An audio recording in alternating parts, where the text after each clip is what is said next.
हम horror Urdu point के साथ में हाजिर हूँ। चलिए सुनते हैं कि आगे नागिन में क्या हुआ। ऐ शदाद के आतशी कोड़े अपना काम दिखा। तो शकुंतला ने देखा लोहे की हारदार तारों से बने कोड़े से नारंगी शोले निकलने शुरू हो गए, जिसे देखकर यास्मीन, खटमोला, बोना, जलपरी और शिमाला सारे हातूत के सामने सजदे में गिरकर आहुजारियां करने लगे और माफिया मांगने लगे। लेकिन हातूत मुसलसल नाकामियों से मायूस होकर सख्त गुस्सावर हो चुका था। इसने शराब शराब कोड़ा लहराना शुरू किया। पहला कोड़ा शिमाला की कमर में लगा तो उसकी दिलदोज चीख बुलंद हुई। इसके बाद बारी बारी वो सबको शोले बरदार कोड़े से पीटने लगा। तागूती ताकतों की चीखों पुकार से कमरा गूंजने लगा, लेकिन हातूत इन्हें माफ करने पर आमादा न था। शकुंतला हकीकी मानों में जिंदगी में पहली बार थोड़ा थोड़ा डरने लगी। वो देख रही थी कि जिसे कोड़ा पड़ता है, इसके जिस्म से सियाल मादा भी गिरता है, वह तड़प तड़प कर लोटपोट होने लगता है, और जो तड़पता इसके साथ इसका पुतला भी तड़प तड़प उठता। हातूत सबको मारता मारता इसी तरफ आने लगा जिधर शकुंतला बैठी थी। शकुंतला का तो त्राह निकलने लगा, कहीं वो इनमें से किसी की जद में ना आ जाए। वो दीवार के साथ लगी होले होले सिरकती पुतलों के पास आ गई, उन्हें गौर से दिखने लगी। 6 पुतले बुरी तरह तड़प रहे थे, मगर 7वां पुतला बेहसरकत पड़ा था। शकुंतला ने इस पे निगाहें जुमा दी तो इसका सारा वजूद अचानक झुझरी लेकर आ गया। वो खुद शकुंतला का पुतला था। इसकी हुबहू शक्ल शकुंतला की सी थी, बिलसत भर की शकुंतला। इसका मतलब ये हुआ कि ये मुझे भी गुलाम बनाने की तैयारी शुरू कर चुका है। ये ख्याल शकुंतला को हवास बाता कर देने को काफी था। इसने गैर इरादी और इस्तरारी तौर पर हाथ बढ़ाकर अपने पुतले को उठा लिया तो इसने महसूस किया कि इसका पुतला बर्फ की सिल की माना ठंडा ठार है। अब डरते डरते इसने शिमाला के पुतले को उठाया तो घबराकर फौरन ही से छोड़ दिया। शिमाला का पुतला तो अंगारा था। अब शकुंतला ने जल्दी से अपना पुतला उठाकर अपने शाने पर लटके नादीदा इसी थैले में डाल लिया जो नागदास ने उसे माजी के सफर में जाने से बेशतर तोफ्तन दिया था। और फिर शकुंतला ने यहाँ से खिसक जाने में ही अपनी अफियत जानी और गैर मखसूस अंदाज में दरवाजे की तरफ बढ़ने लगी। वो दरवाजा अध खुला था और मसला से खोलना था, लेकिन शकुंतला दीवार के साथ लगी खिसकती खिसकती दरवाजे को छेड़े बगैर बाहर आ गई। बाहर आकर इसने सुकून का सांस लिया, लेकिन अब इसने देखा कि अंदर मौजूद चीखो पुकार बाहर बिल्कुल महसूस नहीं हो रही थी, हालांकि दरवाजा खुला था। शकुंतला इस शुबदेबाजी पर बड़ी जज्बस हुई, लेकिन बहरहाल ये कारी शक्तियों के खेल थे जो शकुंतला के लिए नए जरूर थे, लेकिन हैरान कुन न थे। बरामदे में आकर वो तेज से चलने लगी। कुछ ही चलने के बाद एक दरवाजे को खुला देकर गड़ाप से अंदर घुस गई। कमरा खाली था और अगले दरवाजे से निकलकर मजीद कमरा दर कमरा अंदर जाने लगी। ज़हनी तौर पर वो परेशान थी, और फिर जैसे ही वो एक दरवाजे से अंदर गई इसे साजो झनकार सुनाई दी। सामने ही लड़कियां तरबियत लेते नजर आईं। शकुंतला को यहाँ मजा ना आया। बिलाखिर वो पिंकी की ख्वाबगाह की तरफ चल पड़ी, जहाँ वो पिंकी को सोता छोड़कर आई थी। शकुंतला सोच रही थी कि मैं आस्तगी से जाकर इसके पास चुपके से सो जाऊंगी। कमरे का दरवाजा खुला था और अंदर बहुत से लोगों की मौजूदगी का तासुर उभर रहा था। शकुंतला संभल गई और दरवाजे के पास इधर उधर देखकर जाहिर हो गई और बेधड़क अंदर घुस गई। पिंकी, फरजाना, सुमन और हातूत बैठे बातें कर रहे थे, जो उसे देखते ही चुप हो गए। हातूत तो शकुंतला को अजीब सी नजरों से देखने लगा। आओ शकुंतला, तैयारी करो। पिंकी मुस्कुराई। कहाँ? शकुंतला अचंभे से बोली। बॉस ने तुम्हें मुलाकात के लिए हेडक्वार्टर तलब किया है। हेडक्वार्टर? शकुंतला ना समझने के अंदाज में बोली, लेकिन फिर फौरन इसकी समझदारी ने हेडक्वार्टर का तर्जुमा नशर कर दिया। कहाँ है हेडक्वार्टर? शकुंतला ने एक तरफ बैठते हुए पूछा। हिंदुस्तान में, सुमन ने जवाब दिया। यहाँ से काफिले जाते हैं हिंदुस्तान? शकुंतला ने पूछा तो पिंकी, फरजाना और सुमन तीनों हंस पड़ी। तो शकुंतला कुछ न समझने के अंदाज में दिखने लगी। फिर उसे एहसास हुआ कि मुझसे कुछ गलती हो गई है। इतने में पिंकी अपनी जगह से उठी और शकुंतला के पास आकर इसके गालों को हाथ लगाकर बोली, कितनी भोली हो तुम। सन सिफर की दुशीजा, काफिले कारवान और कन्वाए 100 बरस पीछे रह गए हैं। अब तो उड़कर जाने का जमाना है। उड़कर? शकुंतला हैरतज़दा रह गई। तुम्हारा मतलब है कि उड़न खटोले पर? इसे उड़न खटोला ही समझो, हवाई जहाज, आई मीन एरोप्लेन। और शकुंतला का दिमाग तेजी से इस बात को समझने की कोशिश करने लगा। वो जान गई कि जिस तरह कार और गाड़ियां हैं, इसी तरह ये भी कोई चीज होगी। और फिर हिंदुस्तान जाने की तैयारियां शुरू हो गई और रवानगी चंद दिन बाद थी। यह दिन गुजारने के लिए उसे फरजाना की कोठी पर लाया गया। ये बहुत बड़ी कोठी थी, यहाँ परिंदा भी पर नहीं मार सकता था। शकुंतला फरजाना के साथ यहाँ आ गई। राजू भी यहीं मौजूद था। ये खूबसूरत और सेहतमंद नौजवान शकुंतला को पसंद आया था। इसका धीमा अंदाज़े गुफ्तगू, शर्मीलापन देखकर शकुंतला ने 2 दिन के लिए राजू फरजाना से उधार ले लिया। खून की इसे कोई कमी ना थी। फरजाना और पिंकी ने इसे समझाया कि हमारे ग्रुप के आदमी बड़ी मेहनत और ज़रे कसीर सर्फ करके ट्रेन किए जाते हैं। आखिर वो दिन आ पहुंचा जो वक्त रुखसत का था।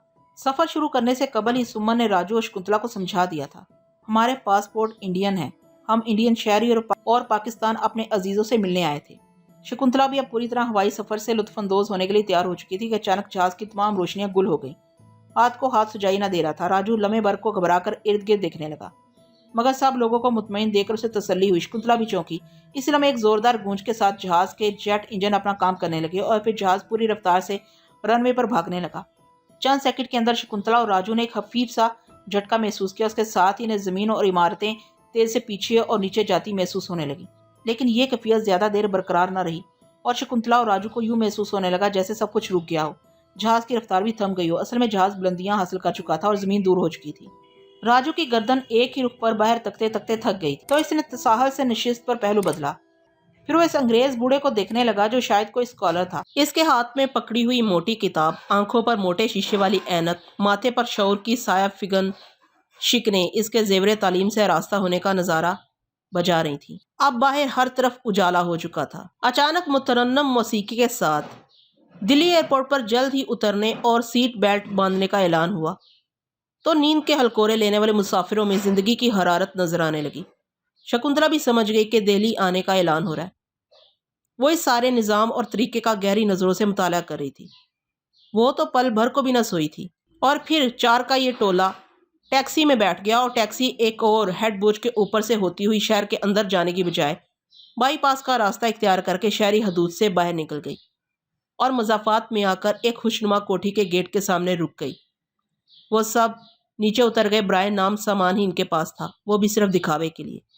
शकुंतला इन चीज़ों से बेनियाज थी और सुमन और रमिया तो इस देश की बासी थी। सुमन बज़ाहिर टैक्सी वाले को किराया देने लगी। इस लम्हे राजू ने देखा कि मोटरसाइकिल पर सवार एक काली शीशों की ऐनक वाला आदमी बगौर इनको देखता हुआ आगे चला गया। टैक्सी से उतर ही वो सुमन की सबराही में आगे को चल पड़े, लेकिन सुमन कोठी के अंदर जाने की बजाय इसके अकब की तरफ जाने लगी और साथ ही साथ मोबाइल पर किसी से बातें भी करती जाती। सामने खामोशी से इसकी पैरवी की। कोठी ज्यादा बड़ी ना थी। एक माली भी इन्हें नजर आया था जो पौधों को पानी लगा रहा था। कोठी के अकबी हिस्से में पहुंचते ही सुमन अकबी दीवार में बने छोटे से दरवाजे से निकल गई। इसके पीछे फरजाना, फिर शकुंतला और आखिर में राजू था। सब लोग खामोश थे। सफर की थकान के बायस फरजाना और सुमन कमरे में मौजूद मसैरी और सोफे पर अलग अलग ढेर हो गई। भाई पारो जल्दी से कुछ पेट पूजा का सामान करो, सख्त भूखे और प्यासे हैं, बड़ी सख्त थकन हो रही है, इसके बाद लंबी नींद लेंगे। फरजाना की बात सुनकर पारो ने इंटरकॉम उठाकर किसी को कुछ कहा और फिर शकुंतला को देखकर कहने लगी, अगर स्नान करना चाहे तो आ जाए। शकुंतला ने खड़े खड़े चंद साथ के तौक़ुफ़ के बाद हाँ में सर हिलाया और बोली, हाँ नहा ही लूँ तो बेहतर है, ताकि हशाश बशाश हो जाऊँ। और पारो के इशारे पर कमरे में मौजूद अटैच्ड बाथ में घुस गई। इंतहाई नफीस बाथरूम था। अंदर घुसते ही शकुंतला एड़ी के बल पर घूमी तो कपड़ों से बेनियाज हो चुकी थी और फिर एक अदा से दोनों हाथ गर्दन के पीछे ले जाकर गनेरी जुल्फों को झटका दिया और पानी से भरे बाथ टब में जाकर लेट गई और आंखें सुकून से बंद करके गहरे गहरे सांस लेकर स्नान का मजा लूटने लगी। लेकिन फिर यकायकी इसके हलक से एक क्रीच चीख निकली। इसका सारा वजूद जबरदस्त झटके खाने लगा। वो बुरी तरह तड़पने लगी। इसकी चीखें सुनकर राजू और फरजाना एकदम खड़े हो गए, लेकिन पारो ने मुस्कुराकर उन्हें बैठने को कहा और फिर मानी खेज जहरीली मुस्कुराहट से बोली, बैठो बैठो, कुछ नहीं हुआ, सिर्फ इज्जत माब शकुंतला साहबा 220 वोल्ट करंट की जद में आकर बेहोश की जा रही है। शकुंतला के दिमाग में शदीद सनसनाहट गूंज रही थी। इसे यूं महसूस हो रहा था जैसे इसका पूरा जिस्म अजीब नामानूस तकलीफ से फोड़े की तरह दुख रहा हो। आंखें इस तरह बंद थी, इसकी आंखें बंद थी, सर भारी भारी हो रहा था, नकाहत के बायस हरकत करना दूभर था। वो आहिस्ता आहिस्ता आंखें खोलने लगी। आंखें खुलते ही अपने ऊपर किसी झुर्रियों ज़दा चेहरे को झुके पाया। लम्हे भर की नाशनाई के बाद उसे पता चल गया कि यह हातूत है। शकुंतला ने किसी खतरे के एहसास से तड़प कर उठना चाहा तो उस पर यह भयानक इंकशाफ हुआ कि वो तो किसी चबूतरे पर लिटाकर बांध दी गई है। और फिर इस बात का पता चलने के बाद तो इसके रवे रवे से पसीने के फव्वारे फूट पड़े कि इसकी जुबान बाहर निकालकर इसमें कोई लोहे की सिलाई प्रोदी गई है और इसके हाथ और पांव चबूतरे से लटका कर फर्श के साथ मजबूती से जंजीरों की मदद से इतने कसकर टाइट तरीके से बांधे गए हैं कि मामूली जुम्बश भी मुमकिन नहीं रही और जुबान सिलाई प्रोने की वजह से कोई मंत्र पढ़कर अपना बचाव भी न कर सकती थी। सारी हकीकत आश्कार होने के बाद शकुंतला की आंखें खौफ से उबल पड़ी। चलो शकुंतला देवी, हातूत इसकी आंखों के सामने तेज चमकती छुरी लहराकर मुहातिब हुआ। तैयारी करो कि अब तुम्हारा आखिरी वक्त आन पहुंचा है। आंखें खुलते ही इसने अपने ऊपर किसी झुर्रियों ज़दा चेहरे को झुके पाया। लम्हे भर की नाशनाई के बाद उसे पता चल गया कि यह हातूत है। शकुंतला ने किसी खतरे के एहसास से तड़प कर उठना चाहा तो उस पर यह भयानक इंकशाफ हुआ कि वो तो किसी चबूतरे पर लटा कर बांध दी गई है।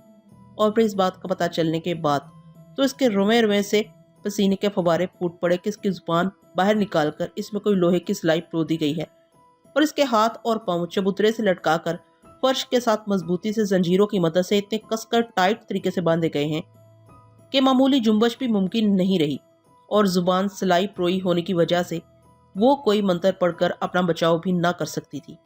सारी हकीकत आश्कार होने के बाद शकुंतला की आंखें खौफ से उबल पड़ी। चलो शकुंतला देवी, हातूत इसकी आंखों के सामने तेज चमकती छुरी लहराकर मुखातिब हुआ, तैयारी करो, अब तुम्हारा आखिरी वक्त आन पहुंचा है। ये कहते हुए हातूत ने छुरी शकुंतला की रान में सपाकी से चिभोई तो शकुंतला बिलबिला पड़ी।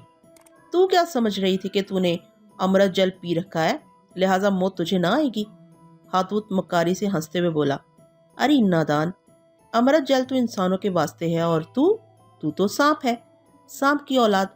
अमृत जल ने तुझ पर असर नहीं किया और अब तू परकटी कबूतरी बनकर हातूत के पंजों में आन फंसी है, और मैं पहले तेरी शारक काट कर खून पीऊंगा और फिर तेरी गर्दन, पाँव और हाथ काट कर तुझे अबलीस देवता के हजूर बलिदान करूंगा। तेरी रगों में हजारों मुख्तलिफ नस्ल और मुख्तलिफ अलदवार इंसानों का खून दौड़ रहा है, लिहाजा तेरा खून तो अज खुद आबे हयात बन चुका है। जादुई किताबों में तेरा जिक्र मौजूद है और लिखा है कि जो कोई इस सांपजादी का खून पिएगा वो सदा जवान और जिंदा रह सकता है। तो बड़े बड़े महानों को जुल देकर निकल जाती थी, लेकिन आज तुझे पता चला कि हर शेर का सवा शेर और हर नहले पर दैला होता है। हातूत की बातें सुनकर शकुंतला का दिल उछलकर हलक में आ गया। उसका जहन अपने बचाव की कोई सूरत तलाश करने लगा, लेकिन हर तरफ मायूसियों का घटाटूप अंधेरा छाया हुआ था। इसको लिटाकर हाथ पांव सख्ती से बंधे थे, जुबान बाहर निकालकर इसमें कील ठुकी हुई थी। वह चबूतरे पर बेबस उरियां बंधी हुई थी। हातूत उसे लम्हे भर की मोहलत देने का रवादार न था और बार बार छुरी कभी इसकी रान और कभी पेट पर चिभोकर उसे बावर करवा रहा था कि उसे तकलीफ हो रही है। अब शकुंतला को कदमों की आवाज आई और फिर इसे एक औरत का चेहरा नजर आया। शकुंतला पहचान गई, ये सुमन थी। सुमन खुले मुंह का बर्तन इसकी गर्दन के नीचे रख रही थी और फिर हातूत जेर लब कुछ पढ़ने लगा। पढ़ते पढ़ते इसने छुरी शकुंतला की शारक पर रख दी। मौत के खौफ से शकुंतला के हलक से मुख्तलिफ आवाजें निकलने लगी।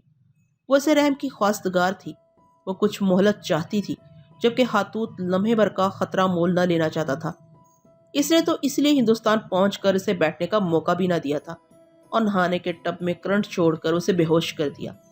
वो तो शकुंतला से भी पहले हिंदुस्तान आ चुका था। वो बिला ताखीर इसका बलिदान करके इसका खून पीकर अमर होने वाला था। और फिर वक्ते नज़ा आन पहुंचा।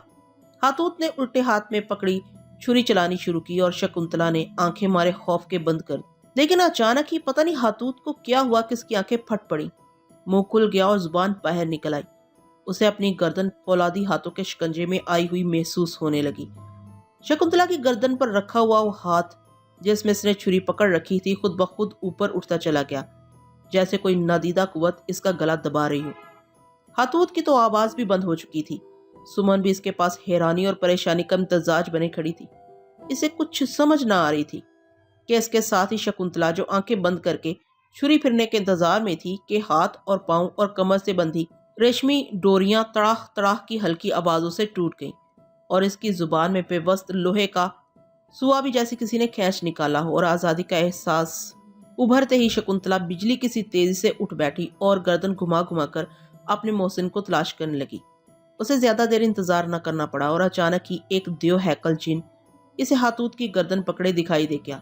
खुशकरान बेसाख्ता शकुंतला के मुंह से निकला, लेकिन खुशकरान यूं दाएं बाएं देखने लगा जैसे आने वाले खतरे की इसने बू सूंघ ली हो। शकुंतला, खुशकरान चिल्लाया, फौरन गायब हो जाओ। खुशकरान की बात सुनकर शकुंतला के होंठ हिलने लगे।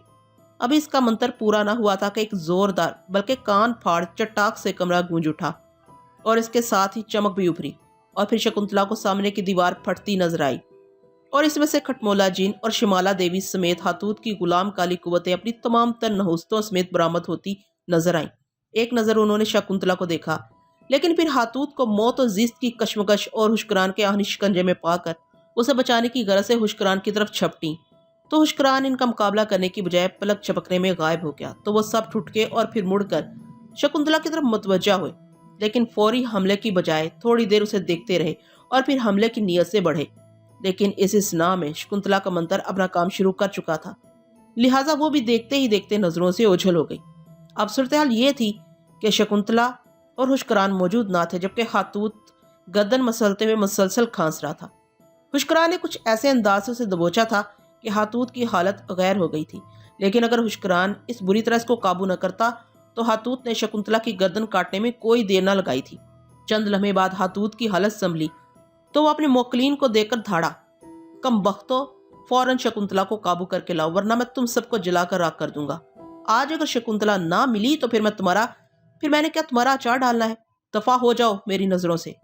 वो सारा गुस्सा उन पर उतारा था। हातूत का गुस्सा सातवें आसमान पर पाकर बूढ़ी जल पड़ी, बोने, शिमाला और खटमूला समेत सब गायब हो गए, जबकि शकुंतला वहीं खड़ी एक कोने में दुबकी रही। इसके अपने हवास काबू में ना थे और अभी तक वो खौफ की कैफियत से बाहर ना आई थी। इसका दिल धड़ाम धड़ाम यूं धड़क रहा था जैसे अभी कलेजा फट जाएगा। मौत को इतने करीब से उसने आज तलक ना देखा था। हाय, उसने सीने पर हाथ रखकर सोचा, अगर हुश्करान को एक लम्हे की भी ताखीर हो जाती तो वो इससे आगे ना सोच सकी। लेकिन फिर अचानक हातूत की तरफ नजर उठी तो उसके अंदर की शेष नागन फन उठाने लगी।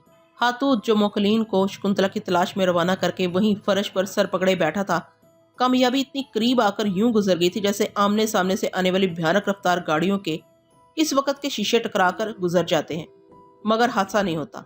सुमन अलग परेशान खड़ी थी। शकुंतला ने एक नजर सुमन को भी देखा। यह भी बराबर की वाजिबल कत्ल है, लेकिन इसने सोचा पहले हातूत, क्योंकि अगर सुमन पर वार किया तो हातूत भाग जाएगा। सुमन बेचारी कहाँ तक भागेगी, असल मोहरा तो हातूत है। और फिर शकुंतला आहिस्तगी से अपनी जगह से उठने लगी और इस गोल कटार नुमा तेज धार छुरी की तरफ बेआवाज बढ़ने लगी, जो चंद लम्हे कबल खुद इसकी शारक पर इसकी मौत बनी तनी थी। पहले इसने आहिस्तगी से छुरी पर हाथ रखा और चंद लम्हे साकत हाथ रखे बैठी रही, लेकिन हातूत और सुमन ने कोई हरकत न की और खामोश सर निड़ाए बैठे रहे। तो बेआवाज शकुंतला ने काटदार छुरी उठा ली। इसके बाद शकुंतला दबे कदमों कदम कदम हातूत की तरफ बढ़ने लगी, जो अभी तक सदमे की शिद्दत से बाहर न आया था। शकुंतला देर भी न करना चाहती थी कि इसके मौक्कल वापस आ गए तो मुश्किल खड़ी हो सकती थी। अब वो हातूत के बिल्कुल पीछे आ चुकी थी। हातूत सर नीचे किए बैठा था। शकुंतला ने नपे तुले अंदाज में छुरी को हाथ में तोला और फिर पूरी कुव्वत से हातूत की गर्दन के पिछले हिस्से पर वार किया तो हातूत तड़प कर पलटा, लेकिन छुरी अपना काम दिखा चुकी थी। शकुंतला ने तेजी से दूसरा वार किया तो हातूत उठकर पागलों की तरह कमरे में दौड़ने लगा, लेकिन शकुंतला अपना मिशन अधूरा छोड़ने की आदी नहीं थी। वो इसके साथ दौड़ते हुए मुसलसल छुरी से जगह जगह मारने लगी। सुमन अंगुश्ते बदनदा खड़ी थी। उसे सिर्फ हातूत नजर आ रहा था, हथियार और वार करने वाला दिखाई नहीं दे रहा था। आखिर हातूत गिर पड़ा, लेकिन अब इसके होंठ तेजी से हिलने लगे। शकुंतला समझ गई कि अब यह गायब होना चाहता है, लिहाजा वो सूरत से आगे बढ़ी और अब के इसने हातूत के ऐन मुंह के ऊपर वार किया तो हातूत पढ़ना भूल गया। इसके मुंह से खून जारी हो गया। शकुंतला ने बिला ताखीर इसके हलक तक छुरी घसीटर दी और फिर छुरी को मुंह के अंदर ही दाएं बाएं हरकत देने लगी, जिससे हातूत की बाछें चिर गईं और वह तेवरा कर गिर पड़ा। अब इसका सारा जिस्म मौत के झटके लेने लगा और आखिरकार ठंडा हो गया। तो शकुंतला, जो हाँपने लगी थी, ने छुरी एक तरफ फेंक दी। आलमे गैब से छुरी फर्श पर गिरते देखकर सुमन मजीद हवास बाख्ता हो गई और एकदम दरवाजे की तरफ भागी, लेकिन शकुंतला ने तेजी से दौड़कर इसे बालों से पकड़ लिया और फिर फौरन ही जाहिर हो गई। तो सुमन नंग धड़ंग खून आलूद शकुंतला और इसके चेहरे पर छाई खूनी वहशत देकर बुरी तरह चिल्लाने लगी, लेकिन शकुंतला ने 2-4 जबरदस्त थप्पड़ उसे जड़ दिए और फिर इसे फर्श पर उल्टा लेट जाने का हुक्म दिया। तो सुमन ने ताखीर न की और पेट के बल कमरे के वस्त में लेट गई। वो थर-थर कांप रही थी। अब शकुंतला ने सबसे पहले अपने ऊपर तवज्जो दी और चंद लम्हे बाद ही शकुंतला खिली खिली फ्रेश लग रही थी। आसमानी रंग की साड़ी से इसका गुलाबी बदन झांकने की कामयाब कोशिश कर रहा था। अभी शकुंतला अपना सरापा दुरुस्त करके संभली भी ना थी कि शिमाला आ गई। शिमाला को देखकर शकुंतला के लबों पर जहरीली मुस्कुराहट उभर आई, लेकिन शिमाला दौड़कर शकुंतला के कदमों में गिर गई। मुझे माफ कर दे शकुंतला जी, आपका एहसान था जीवन नहीं उतार सकती। आपने मुझे इस राक्षस की गुलामी से आजादी दिलाई है। अब मैं आपकी गुलाम हूँ। मुझे आप हमेशा अपने साथ और अपना साथी पाएंगी। शिमाला की आजिज़ी देखकर शकुंतला को हैरानी हुई, क्योंकि शिमाला इस वक्त शकुंतला को अगर चाहती तो नुकसान पहुंचा सकती थी, क्योंकि शकुंतला तो बज़ोरे सहर किसी को नुकसान न पहुंचा सकती थी। लेकिन इसके बावजूद शकुंतला ने शिमाला की अंदाजे बरखुरदारी देखा तो खुश हो गई। اور اس کو قدموں سے اٹھا کر سینے سے لگا لے اس کے گالوں کو چوم کر بولی، مجھے تمہارے رویے سے خوشی ہوئی ہے شمالہ، مگر تم نے اس غیر مشروط تابے داری کا اعلان کیوں کیا ہے؟ کہیں کوئی چال تو نہیں چل رہی ہو؟